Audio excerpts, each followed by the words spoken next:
It's Kutztown Live with Shantae Taylor. Your campus and community issues and interview radio show.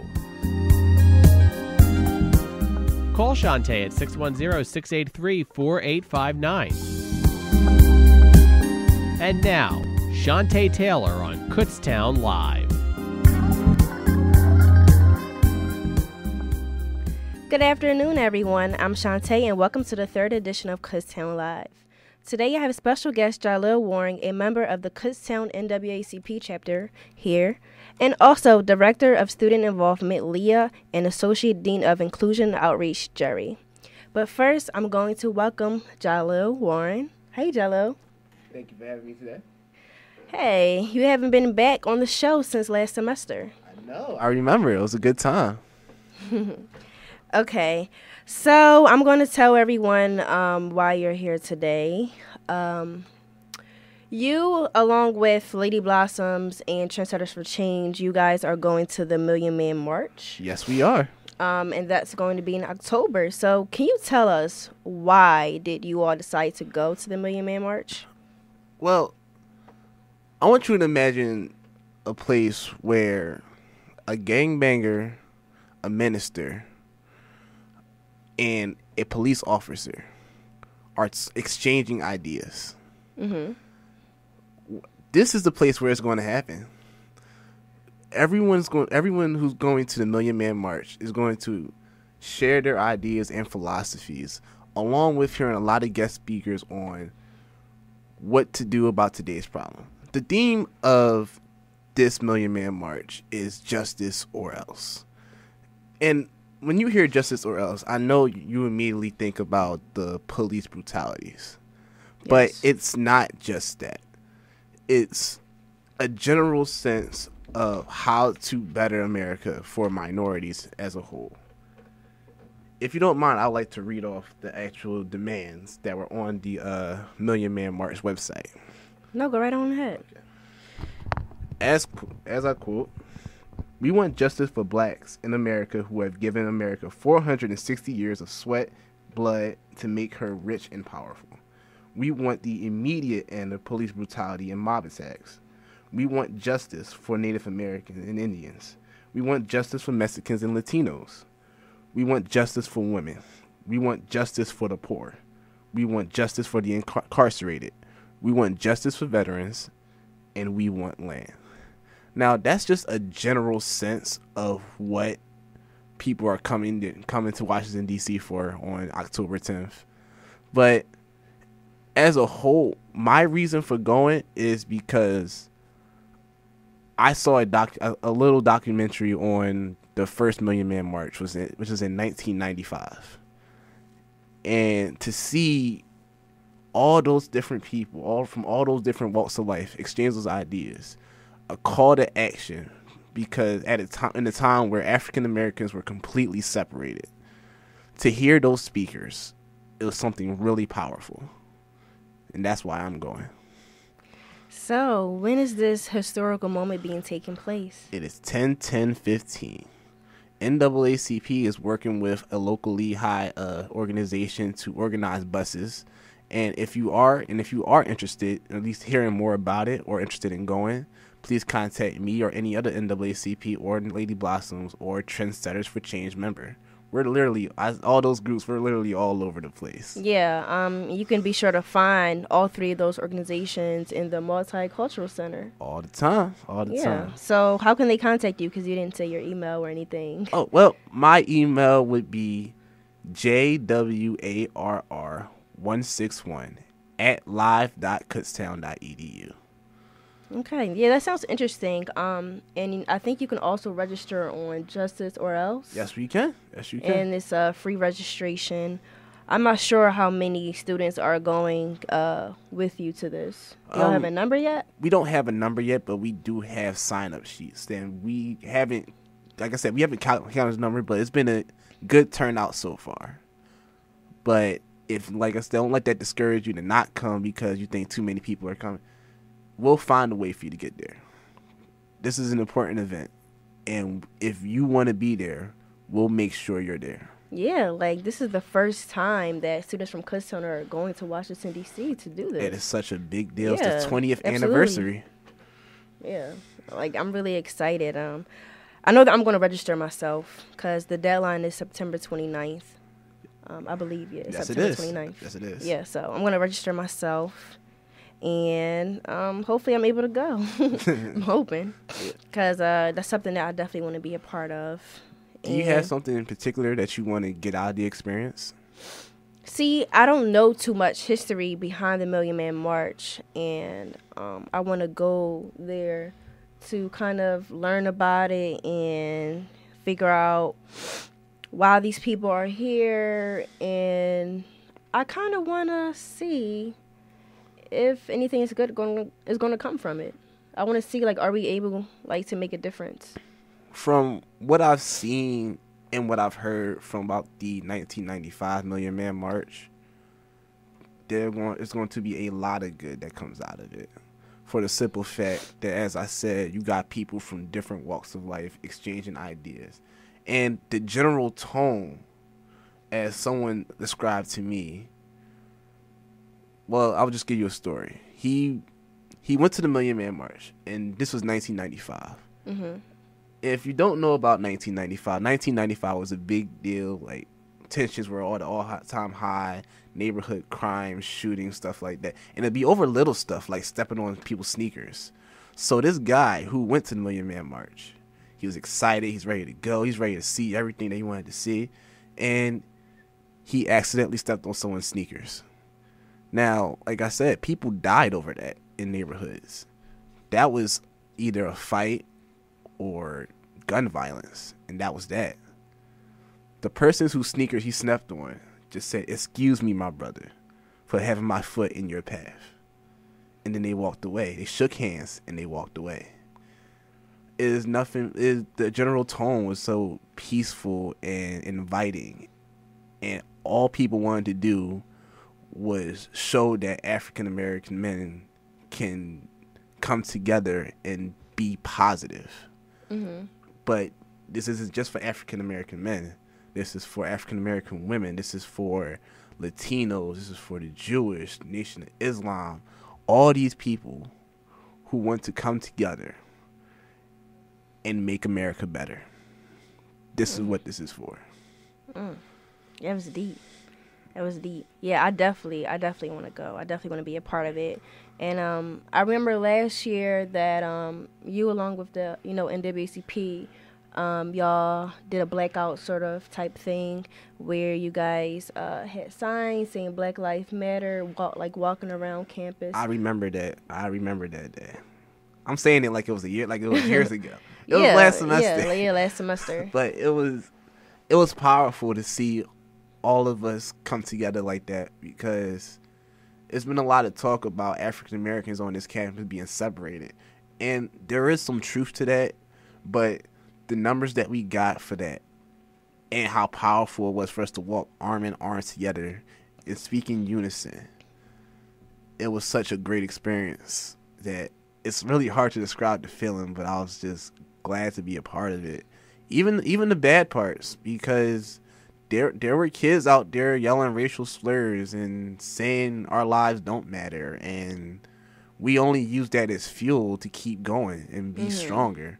We walked around that DMC, I'd say, about 7 times, and we stood firm and we stayed strong throughout the entire time. Wow. Yeah, that's something that I love about the NAACP. Like, I love how all of you are a family. Like, you're one unit. And I think that, you guys are good. It's a good organization to be a part of. And I love how the organization isn't just about fun or, social events. Like, it is about fun, but y'all more focused on community issues and awareness. NAACP is my family, man. That's all I can say about it. They're like literally my brothers and my sisters. All we do is come together, and when we are about action, we are about action. But when we have our time up, we have our fun. Yeah, We've of had course. You've been there. Yeah. Great time. But one thing was just like, back to the blackout, it wasn't just NAACP. It was also BSU. It was also Lady Blossom. Like, other organizations came together, and that's the biggest thing. Yeah. That something I want is that all the organizations from all over Kutztown come together and fight for equality for all students, because that's exactly what we're fighting for, and that's a cause that we can all get into. Yeah, I completely agree with you. And just on, what day was that, Tuesday? You did like the I Matter campaign. Oh yes, Unshackle My Chains. That was basically showing how we are portrayed on campus and how we can better ourselves. It was good to see, once again, the numbers of people who actually... Yeah, I was there. It was a lot of new faces and a lot of old faces that didn't want to get involved before but want to get involved now, that came out and expressed their opinions. And it was an I Matter campaign. Who doesn't want to matter? So it was great to see those people out there expressing their ideas, expressing their thoughts. You know, we had a slideshow presentation where my brothers and sisters NAACP took over and showed a video and talked about some of the things we're going to be doing this year, and it was just great to see. Yeah, I was there for all of the events, because you know the NAACP, along with Trendsetters and Lady Blossoms, like all three of the orgs are multi organizations. You know, we all collaborated to do these events. Yeah, the Straight Outta Kutztown event this week has been great. So far, so good. Yeah. The turnout has been really good. I went to the speed dating last night. Now, I say speed dating, but it was speed dating in the end, but it was really a talk about relationships. You guys had... Dr. Oboye was amazing, wasn't he? Dr. Oboye talking about relationships is literally the best thing that happened to guys. To guys. He was getting on your women a little bit, but... It was great. It was honest. I can't say I completely agree with Dr. Oboye there. I do. I don't. 100%. It's something that I didn't agree with. You know, with what he said. What didn't you agree with? Okay, so, you know, a young lady in the audience, she asked him. She said, what do you think about a guy texting his ex-girlfriend? I remember. And then Dr. Boyer was just like, you know, it's fine, you know, because you don't know what type of relationship, you know, the two of them had. And, you know, all the females in the audience, including myself, we didn't agree, you know, with that it's fine. Because the way we look at it is, what do you have to discuss with your ex? Unless you two have kids, what do you have to discuss with that person? And he pretty much said that the reason why we feel some type of way is because we are insecure. So that's what I don't agree with. You can't see the animosity in the room was crazy when he said that, and it was like, I actually listened to him. He was like, "You're taking insecurity as a bad way." Now I always thought insecurity is a bad term. But the way he described it, it was just, oh, you don't feel secure in your relationship. You don't feel as though you can trust him yet. Even though when you're in a relationship, you're supposed to be able to trust your partner. Yeah, of course. And I took it like that. You know, I was just like, because I was in agreement until I heard his explanation. And that was just like, you know what? He's right. I'm about to text my ex right now. No. My boyfriend will not be doing that. I do not agree with that, because what else do you have to talk about? What do you have to talk about? We're going to have to disagree on this one, Sean. No, Jaleel. But you know I'm right about this. Do you want to talk about the event tonight? Oh, okay. For those who don't know, like we said, the NAACP, Trendsetters for Change, and Lady Blossoms, all three organizations collaborated to create the Straight Outta Kutztown Week. And the event tonight will be the kickback. So there will be live DJ, free food, free drinks, and that's from 6:30 p.m. until 8, I believe. Oh, I can't wait. And then tomorrow, the it 80s, ends. The 80s, 90s party, right? Yeah, yep, the 80s versus 90s party. And that's going to be in the sub from 7 to 11. Wait, I thought that was in Old Main.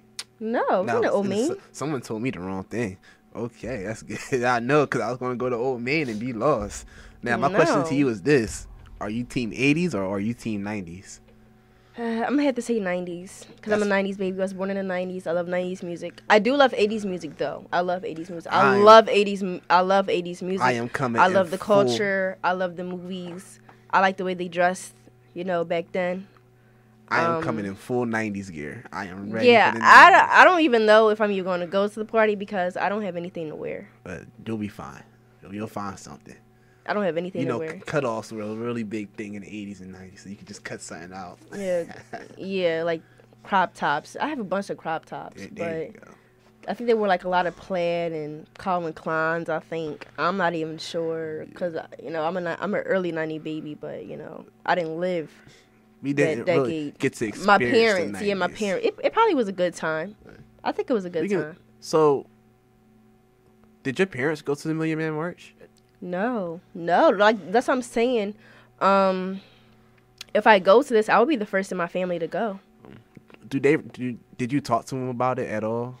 Not yet. Not yet. I would suggest to anyone who's listening right now, and you too, to just ask any of your older generation family what the time was like back then, and to talk to them about if they did go to the Million Man March, or because people who didn't go to the Million Man March still had a chance to contribute with the day of absence, where they would either take that day off of work or keep their kids from school, and they would go to like workshops and worship services and in their own way observe what the black men at that time were trying to do. Yeah, I mean, I don't know. I'll ask my mom about it because you said it was in 1995. 1995. So I was 1 year old. I was one. My mom probably was in her 20s. So I'm going to ask my mom about it actually because I didn't even tell her I was going yet. Yeah, I'm gonna do the same. I'm definitely going to register. Definitely, you should it's register. The 29th for anyone that wants to register. Everyone should register and get out there because who knows when the next time this is going to happen. Yeah. This is a big deal. This is a call for justice. This is a call for us to come together in unity and speak your ideas, because who else has walked in your shoes except for you? So how can your story and your point of view be told unless you're there? Yeah. Like Jaleel said, everyone is welcome to the Million Man March. It's going to be October 10th in Washington, D.C. And I want to thank you, Jaleel, for coming on my show. It's nice seeing you again. Me. You know I love it here. You got to have it here more often. I sure will. Thank you all, and we'll be right back. Hi, everyone. It's Shantae, and welcome back to Kutztown Live. I have special guest Nick Lawrence with me here today. Say hi, Nick. Hey, Shantae, how are you? Hi, everyone. And today we're going to pretty much talk about the presidential debate and some remarks that Donald Trump made against Carly Fiorina. And if you have any questions, comments, or concerns, just be sure to, call us on 610-465-7860. Well, pardon me, excuse me. I'm so excited about the show. I'm all choked up about this already, right? So, yeah, I mean, it was a big deal. Last week during an interview with Rolling Stone magazine, Donald Trump basically brought up negative comments about Carly Fiorina's looks. And the quote actually reads like this. He says, "Look at that face. Would anyone vote for that?" Referring to Carly Fiorina. "Can you imagine that, the face of our next president? I mean, she's a woman, and I'm not supposed to say bad things, but really, folks, come on. Are we serious?" And so he kind of tears her looks apart. That's typical for Donald Trump, isn't it? Yes. Donald Trump is known for doing lots of terrible things. Yeah, from the last debate when he was on, when Megyn Kelly was the interviewer, he called her names, and then the next day he called her a bimbo, and he made some comments about that blood was coming out of her eyes and from her whatever, and so that was another negative comment. So he has this, and then in another breath, Shantae, he'll say how much he really respects and loves women. Oh, God. So what do you think about that? And then last night, Carly Fiorina came back and, she got back at him for what he had to say So is there a double standard? She kind of points out that she believes there's a double standard for women and men. I definitely believe that there's a double standard. I feel as though looks shouldn't qualify a person, to run for president. So I don't like the fact that he only spoke about her looks. He didn't say why she's not qualified for the job. He just basically said, oh, you all shouldn't vote for her because of how she looks. Instead of, attacking her on something else.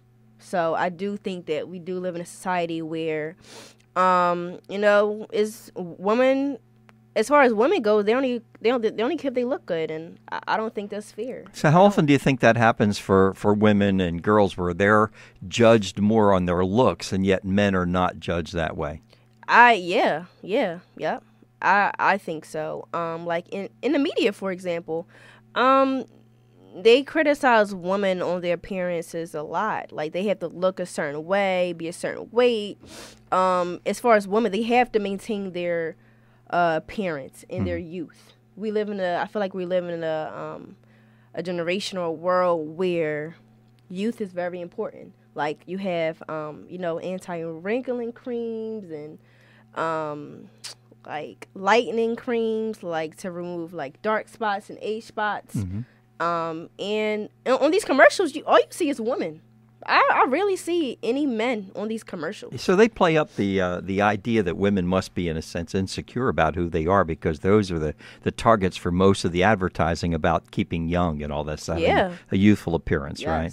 Yes. So why do you think that is, though? I mean, women are, as Carly Fiorina said last night, they're the largest number of people in the population. There are more women in the world than there are men, and yet men still seem to dominate this. Why do you think that's so?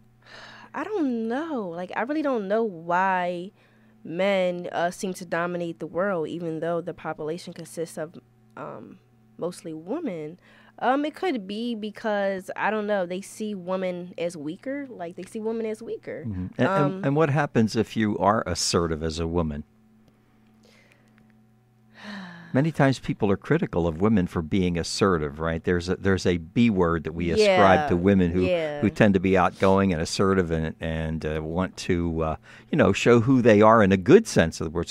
So where is that coming from? It seems ironic to me, even though women are making more of a headway in society and in politics and in business, there's still this negative idea about them.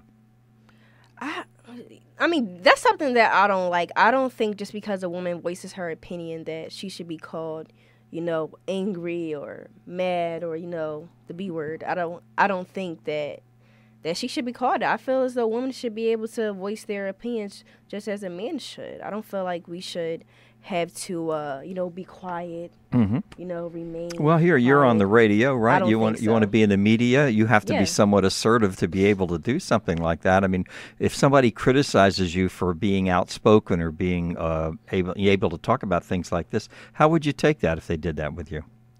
I would be offended, and I would say that I'm entitled to say whatever I want to say.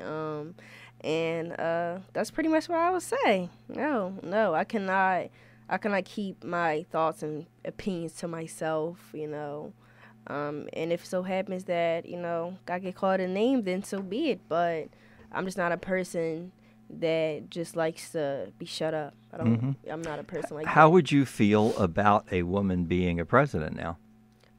That would make history. I would love for a woman to be president, because I hear a lot of people saying they don't want a woman to be president. They would say if a woman is president, there would be no wars and she'll be too emotional. She couldn't, she can't handle certain situations. But I don't think that's necessarily true. There are some very strong women out there. And I think that they should give a woman a chance. Well, we're finding more that there are more CEOs now than ever in the past that are women head of these companies, and they all seem to do a great job at what they do. The head of GM is a woman. I can't think of her first name, but her last name is Barra. She was just named as one of the top women in the world as a corporate executive, And so it is great that women are making inroads. But when you get somebody who's a misogynist like Donald Trump, who disses women all the time, and then he says in the next breath that he really respects them and really loves them, and he's going to do more for women than anybody has ever done before. What do you think when you hear that stuff? Do you like Donald Trump? No, I don't. You don't like him? No. No. And I'm kind of upset that he's actually leading the race. I don't think he should. And we were talking about this in my last class. We said in order to be president, shouldn't you have some type of like former political role? Mm-hmm. And Donald Trump, all he has is money. So because he's rich, that makes him qualified to be a president? I don't think that's fair. Well, people seem to be thinking that they don't want to have someone who actually is a political type anymore. They want somebody from business who they say hasn't been tainted, I guess, by the political scene. But then that's a double-edged sword, too, because then these guys who are non-political have no experience with this, right? Yeah. I mean, there could be a balance between the two. But I don't think Donald Trump is qualified. Mm-hmm. And I don't hear him discuss anything that he wants to improve about the country or he wants to change. All I hear is him attacking people and saying sexist remarks. So, no, I'm not a big fan of Donald Trump, and I do not want him to win. And if you go to his website, you'll notice where it talks about whatever it says his platform is on something. He only has one issue posted under his platform, and that is the issue of immigration, which is the very first thing that he started talking about, calling people who are coming in from Mexico rapists and criminals and all of that stuff. Yeah, I remember. That's his one, I guess, claim to fame. But that's what people they like because they like him because they say he speaks from he doesn't have political speak. He just speaks whatever is on his mind. So what do you think about it? He wants to do away with political correctness. Is that a good thing or is that a bad thing in your opinion? Meaning, like when you say something, if I were not politically correct, according to him, I could call you any name that I want, and you should be okay with that. No, I feel like you're gonna be a president. You should lead by example. And I don't think that he has been a good role model or has shown himself to be a good president. I don't think he would make a good president. I just don't. Mm-hmm. For anybody that grew up in the 50s and 60s, maybe they might be your parents or grandparents, they came through a time where people had names for every ethnic group that existed. It wasn't just names that are derogatory for black people, but for almost every nationality had a derogatory name. And it sounds like what he's looking for today is that we shouldn't worry about how we offend people, because if it's what you really feel, then you should be able to just say what you think about that. You guys have not really grown up in a generation like that, maybe. And I mean, people may use names like that under their breath, but they don't use it as part of everyday conversation in a way. Mm-hmm. So what do you think about that? Should people be so, in a sense, thin-skinned that they shouldn't be hurt by those words, or should we still be more, compassionate toward the feelings that other people have in a way? I think that we should be more compassionate towards people's feelings. I don't feel as though Donald Trump should be able to say whatever and he doesn't care about offending anyone. Like, I don't think that you should have that type of attitude if you're going to be the president. Because, like I said before, you should lead by example. Like, there are future generations that are looking up to you. And I don't think we should live in a world where a president is politically incorrect. I don't think so. So you just did an interview. I was listening to your interview that you did with the person from the NAACP here on campus, and he's going to go to the Million Man March, and he listed the I don't know if you want to call them demands, but at least the things of their platform, the things that they would like to see for black people. What did you think about that? Do you think is their goal and their purpose and what they're doing the right kind of direction we're doing? What do you think about that? You said you wanted to attend that if possible, right? Yes. I think what the NAACP doing is great. They pretty much they don't want to come across as a stereotype. And that's what they said they've been getting here on campus. Not with all people, but with the few people that they've encountered. They feel as though they were being treated as if they were the stereotype. And they're doing things in an effort to change that. So I'm all for it. I'm all for equality. I'm all for change. I'm all for improving diversity here on campus. I'm all for it. Well, I mean, nothing changes unless somebody takes a stance on something. So, if Martin Luther King were still around today, he would probably attend that march, wouldn't you think? Yeah, definitely. And somebody like Rosa Parks, who was a pioneer in refusing to give up her seat on the bus. There was talk about this last night about, the Treasury's considering changing the person who's on the $10 bill. And one of the people that I forget which candidate recommended was Rosa Parks for the things that she did. What would you think about that? Taking the president that's on there now off of the $10 bill and putting Rosa Parks on there. Rosa Parks. She was a pioneer in the civil rights movement, right? She was the original one who said she refused to give up her seat on the back of the bus. I mean, that's a historic thing in a way. So what do you think? Should she be a person? How do you think the country would accept a black person's face on a $10 bill? It's a great question. It's such a cool thing in this country, Vaz. Yeah, I think that would cause a lot of controversy. Because a lot of people, a lot of people today still aren't too fond of President Obama. Right.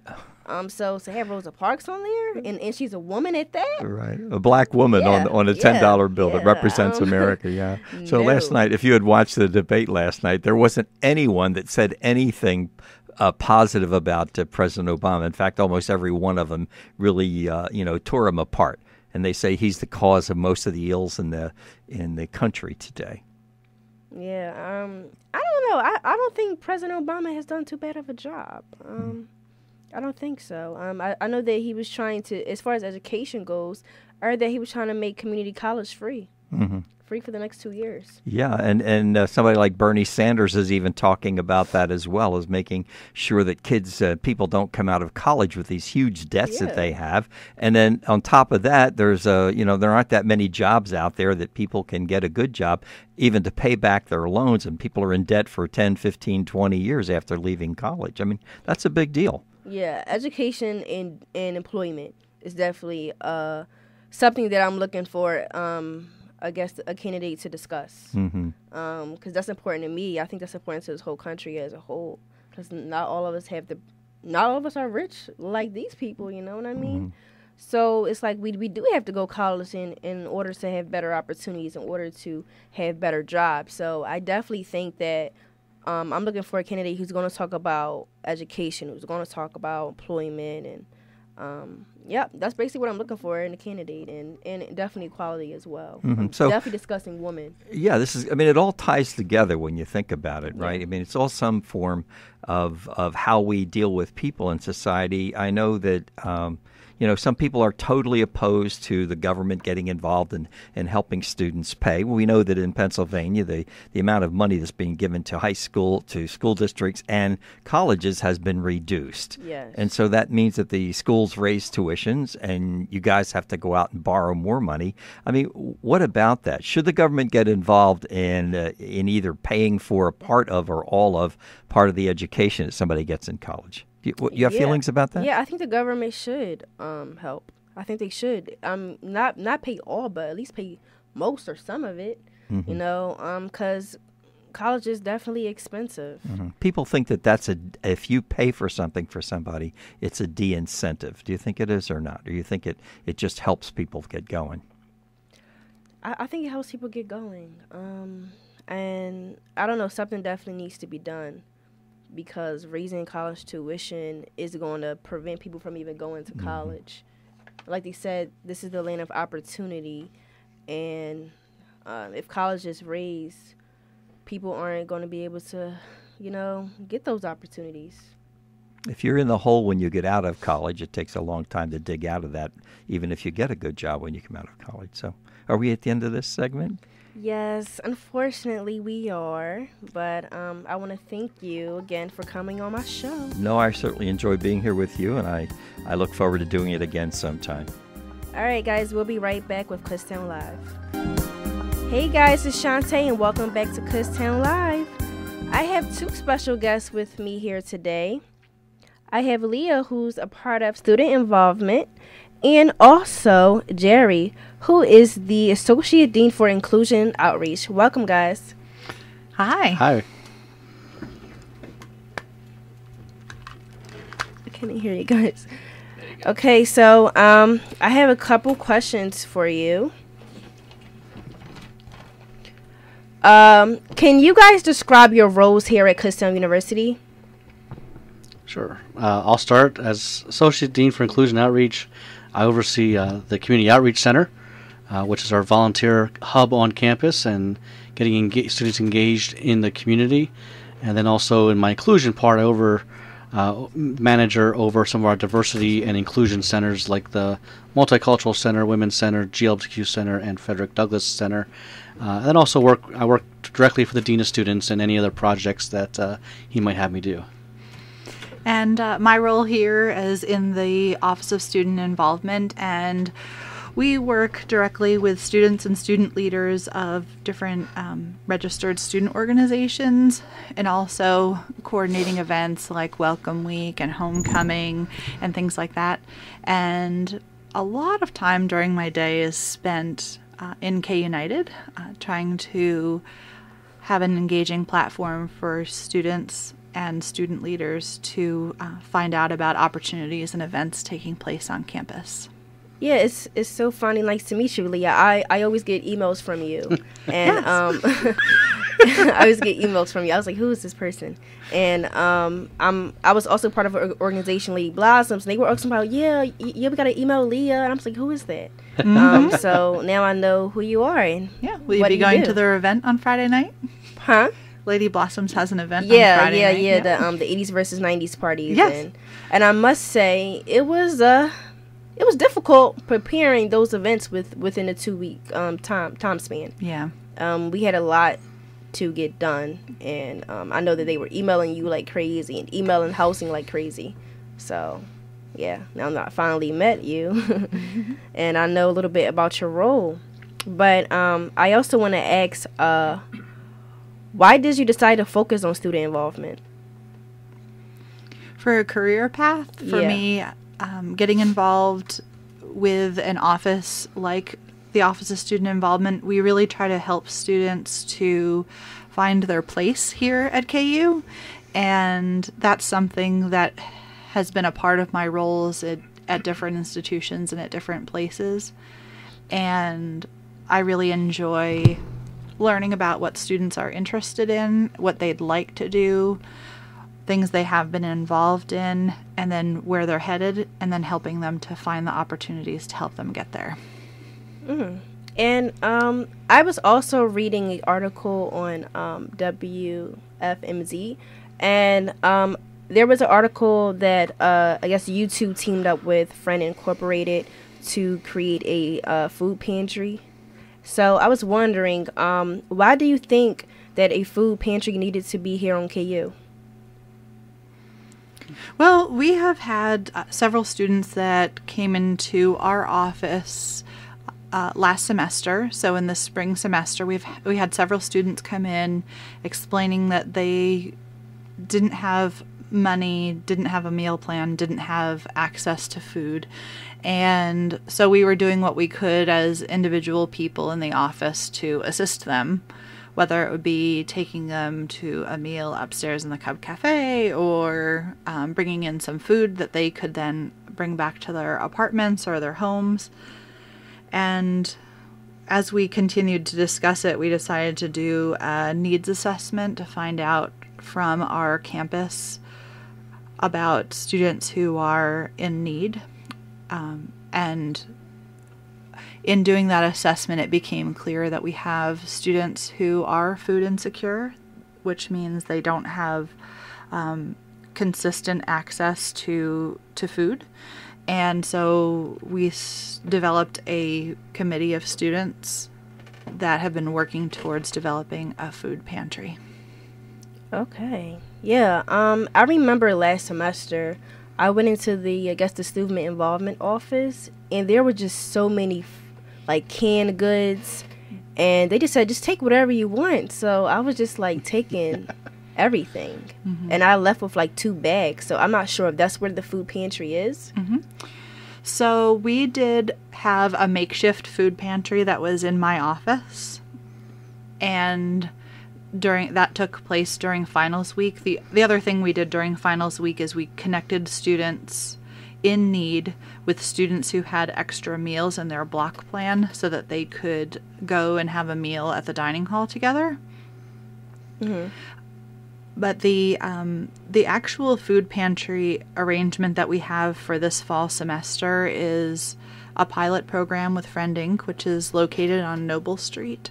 And we have some specified dates. It's the first Thursday of each month during the fall semester for students to be able to go to Friend Inc. to get fresh food and non-perishable food. Okay, so how does a student qualify for a food pantry? Well, for their first time, if they're in need, they just need to either contact myself or Leah, or just come to Friend Inc. on that first Thursday of the month between 10 and 12. And for the first time, really, their Friend Inc. is willing to kind of say, hey, if you're in need, come and get what you need. If there is a continuous need, then there is a kind of an intake that they need to do with with their social works caseworker to kind of show what they need and what income they're working with. And then the good thing about that is she can maybe point out other resources available to them that they may not know about, whether it's here on campus or in the community. So there is some qualifications eventually, but for the first time, they just need to show up and say, hey, I need some help. And then, the first time, take what they need. And after that, we'll start working with them to see where they fit into the need within the community and get as much help to them as possible. Okay. The other thing that would be important to note as well is that if a student can't make it during that time, or they encounter an urgent need prior to that, they should let us know. That would be Jerry or myself, and we can inform them of the other times that there are food pantry opportunities for them at Friend Inc. We just tried to make a date that was specifically for KU students to help have some consistency there.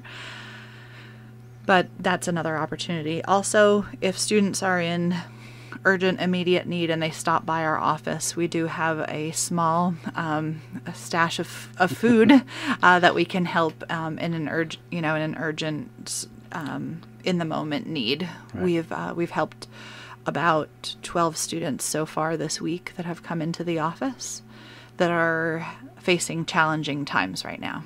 Yeah. I was so grateful for the food that I received last semester because if anyone does it, like if you're not a student, there's like a meal plan, and like you're able to get like, I think it's like a 175 block plan or 75 block plan, and then there's like you can get 2 meals per day or something like that. And I think that I have the premium 14 meal plan, and I think that consists of you getting 2 meals per day. And the food doesn't really fill me up, I must say. It doesn't fill me up. I get hungry a lot. And there's limited options here simply because the sub is getting reconstructed. So I was like really thankful for the food that I received. And so you saying that students are able to come to your office or email either of you, I guess the beginning of the month, in order to receive the food on Thursday? Well, we have a time where Friend Inc. is expecting our students to come that Thursday from 10 to 1. So they can just show up there directly if they want. If they don't have a ride, yes, they can email either one of us, and we can tell them what time we'll meet and give them a ride there on that Thursday. But again, as Leah said, if it's an emergency and it's like the middle of the month, don't wait until the first of the month. We can, either the food that student involvement has in their office or even Friend Inc., they actually do a food bank 5 days during the month. So if they can't go on the Thursday, there's other days that they can go, and we can help make that connection. That's what Leah and I are. This program really is part of Friend Inc., but it's a partnership with the university, and we just work with them. They're a great community partner to have. Yeah. So why did Friend Inc. decided to work with you? Well, we have. They actually reached out to us. Even though I volunteer there all the time, at least once a month, sometimes more than that. So I've had an ongoing relationship with them for the past several years, as well as the Community Outreach Center. We have volunteers that work there. So they already have a partnership with the university in that way. We do the food bank drive, or the food drives here on campus, especially around Thanksgiving and Christmas. So there's already a relationship where we help them, and they saw this as an opportunity for them to help us as well. They're professional. They do this. If we can reinvent the wheel, but why reinvent the wheel when they do this all the time? And they have the resources with the funding they get, and if money gets donated to them, they can buy more food with $10 than you and I can buy at the grocery store with $10, because they can get their food through the Brooks Food Bank. So they have better resources, more opportunities, and they're the professionals. So it was great outreach for them. So we met with their board members, their staff members, and kind of over the summer worked out what a plan we think will work. And so far, we've only done it once so far, and we hope to do it again for the rest of this semester. We'll reevaluate and see how it goes. But they're the professionals. They have the resources, and again, they get more bang for the buck as far as being able to buy food and have frozen food. We'd have no place here to store frozen food or refrigerated food, things like that, which they do. So would you say the program has been a success so far? I think it's off to a great start. And we've only done it one time so far. So yes, off to a great start.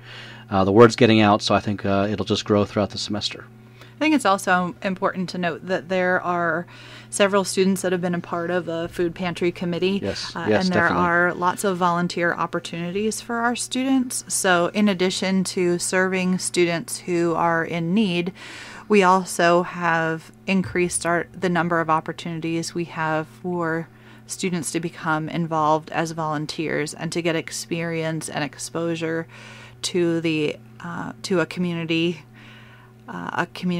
initiative and community service that serves them well in their academic program as well. Yes, it definitely isn't just Leah and I. There's lots of students helping out with this program as well. Everything from the planning to the manpower, the person power. Thank you. So how can students volunteer? Like, is there an application they have to fill out, or do they just go into the office, say, hey, I want to volunteer? Sure. Well, they don't even need to come into the office if they don't want to, or if it's not convenient for them. If the hours aren't convenient, they can go on to K United and go to and search for the Food Pantry Committee portal and join the group. So it's that group that we outreach to for both volunteers and to let them know about the upcoming food pantry opportunities. So we would encourage anyone who's interested to join us there so they're involved in the communication. And then additionally, we encourage all students to complete the food needs assessment that is within that portal. It's a form that's within that portal, and that will just tell us a little bit more about students, their peers, and as it relates to their need for food. Yeah, and if students want to get involved even further, as we said, the food bank, Friend Inc. does have other opportunities where we've had students going volunteering for the past several years, and they do that. They can do that through the Community Outreach Center. We have a Hunger and Homelessness Committee that volunteers at Friend Inc.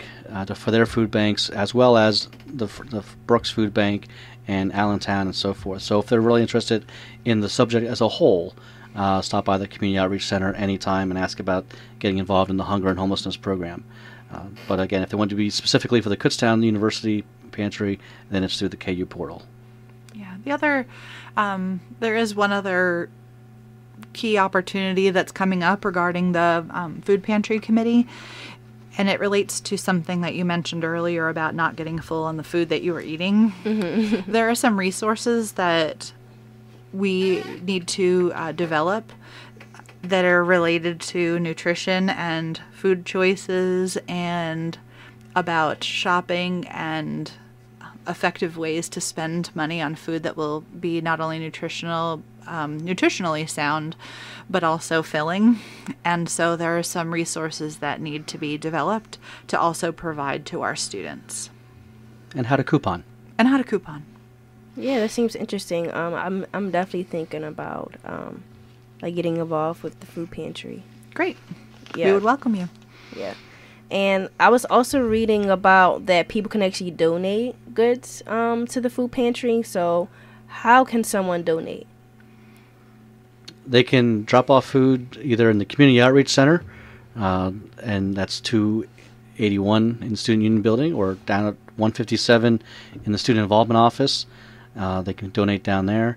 Of course, they're welcome to any time drop things off directly at Friend Inc. If they come through us, we kind of keep track of what we can donate, so that kind of helps us say, what our KU family has donated to Friend Inc.